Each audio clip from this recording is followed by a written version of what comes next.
Isinailalim sa operasyon ng isang pulis matapos siyang saksakin ng kanyang kabaro sa loob ng Camp Crame sa Quezon City. Parehong nahaharap ang dalawang pulis sa kaso kaugnay sa raid sa isang pogo sa Bataan noong 2024. Saksi si Chino Gaston.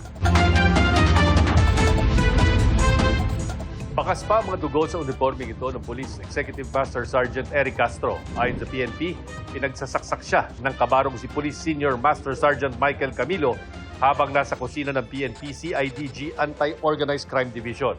Kwento ng mga saksi, pagpasok ng kusina ay kumuha ng kitchen knife si Camilo. Niyakap daw siya ni Castro para awatin pero sinaksak siya nito sa likod. Isinugod sa ospital si Castro na stable na ang kondisyon matapos maoperahan. Pems Echo rushed towards him and embraced him in an attempt to restrain and subdue him.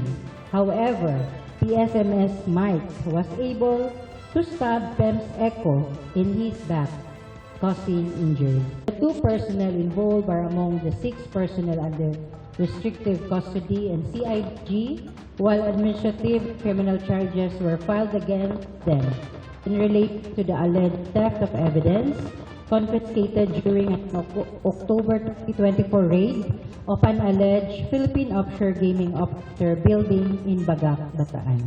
Kasama sina Castro at Camilo sa 6 na pulis na nasa restrictive custody dahil sa kinakaharap na administrative at criminal case kaugnay ng theft of evidence bunga ng isang raid sa Pogo facility sa Bagac, Bataan noong October 2024. Nang mangyari ang pananaksak, naghahanda raw noon si Castro para sa preliminary investigation ng kanilang kaso sa Department of Justice. Patuloy ang investigasyon ng pulisya sa kung bakit ito nagawa ng suspect. Isang duty po ang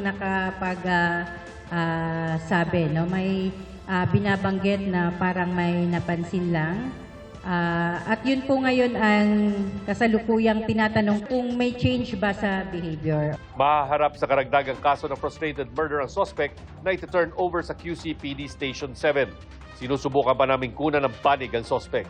Para sa GMA Integrated News, ako si Chino Gaston, ang inyong saksi. Mga kapuso, maging una sa saksi. Mag-subscribe sa GMA Integrated News sa YouTube para sa iba't ibang balita.